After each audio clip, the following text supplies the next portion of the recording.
এই বাংলাদেশটাকে আমূল বদলে দেওয়ার জন্যই জুলাই বিপ্লব হয়েছিল। আমাদের শিশু জাবির ইব্রাহিম থেকে শুরু করে রিয়াগোপ থেকে শুরু করে আবু সাইদ, মুগ্ধ, আসাবুল ইয়ামিন সহ আমাদের যে ১৫০০ শহীদ, তাদের প্রত্যেকটি ফোঁটা রক্তদান ছিল একটি নতুন বাংলাদেশের জন্য। যেই বাংলাদেশে বিচারকরা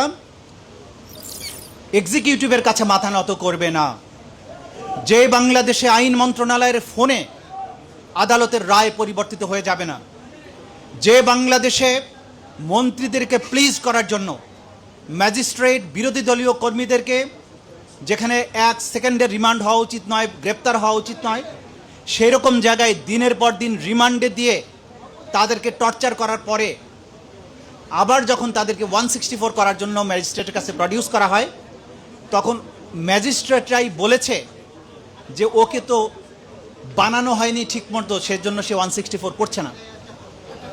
এমন ম্যাজিস্ট্রেটকে আমরা দেখেছি। এই বিচার ব্যবস্থা দেখার জন্য জুলাই আগস্টের রক্তদান হয়নি।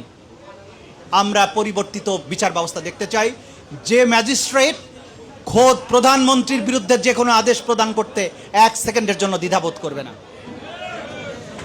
যে ম্যাজিস্ট্রেট প্রজাতন্ত্রের যত শক্তিশালী ব্যক্তি হোক, মন্ত্রী, প্রধানমন্ত্রী, জেনারেল, আইজি, যেই হোক না কেন, তার বিরুদ্ধে কোনো ন্যায়সঙ্গত আদেশ দিতে কোনো রকমের দ্বিধাবোধ করবে না, এমন বিচারালয় আমরা চেয়েছি।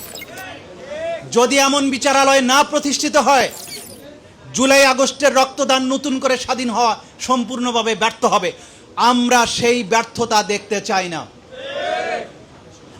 যে রক্ত আমাদের শহীদেরা দিয়েছেন, যারা অঙ্গহানি শিকার হয়েছেন, যারা জেল জুলুমের শিকার হয়েছেন, নির্যাতনের শিকার হয়েছেন, সার্জিস এখানে বসে আছে, হসপিটালে আমি সার্জিস একসাথে গিয়েছি, আহতদের কাতরানি আমরা দেখেছি। তারা বলেছে একটা হাত তো গিয়েছে, প্রয়োজন হলে দেশের জন্য বাকি হাতটাও দিয়ে দেব। তারা নিছক ক্ষমতার পালাবদল দেখতে চায়নি, তারা বাংলাদেশের আমূল বদলে দেওয়া দেখতে চেয়েছে। সুতরাং সুপ্রিম কোর্ট আবারও ইশারা ইঙ্গিতে চলবে, এমন সুপ্রিম কোর্ট আমরা দেখতে চাই না। সুপ্রিম কোর্ট সত্যিকার অর্থেই বাংলাদেশের সুপ্রিম কোর্ট হবে। আমি আমেরিকার উদাহরণ দিতে চাই। ডোনাল্ড ট্রাম্প প্রথমবার যখন ক্ষমতায় এসেছিল, তখন সে তার ইচ্ছার বিরুদ্ধে যে সমস্ত কাজ হয়েছে, আইন হয়েছে, সেগুলোর ব্যাপারে প্রথম দিকেই 60টার মতো মামলা করেছিল বিভিন্ন ডিস্ট্রিক্ট কোর্টে, ম্যাজিস্ট্রেট কোর্টে। একটি মামলাতেও ক্ষমতাশালী প্রেসিডেন্ট জিততে পারেনি, কারণ সেই বিচারকদের সেই গার্ডস ছিল, সেই বিচারকদের সেই স্বাধীনতা ছিল।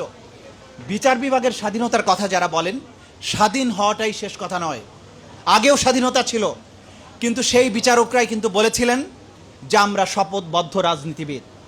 আমরা কোনো শপথবদ্ধ রাজনীতিবিদদেরকে বিচার আসনে দেখতে চাই না, শপথবদ্ধ বিচারককেই শুধুমাত্র দেখতে চাই।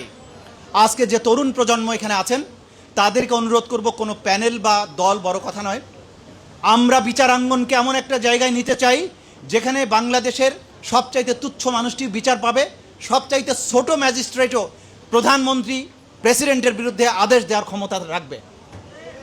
এবং সেটা এনশিওর করতে হলে একটা শক্তিশালী বার প্রয়োজন, যে বারের নির্বাচন সামনে।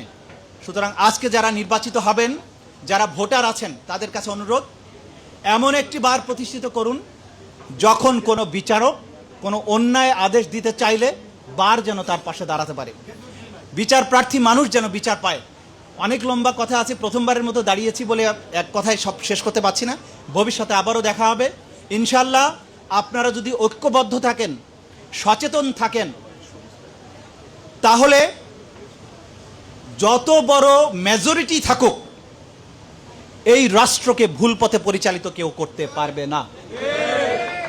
2/3 হোক, 3/4 হোক, কিছু যায় আসে না।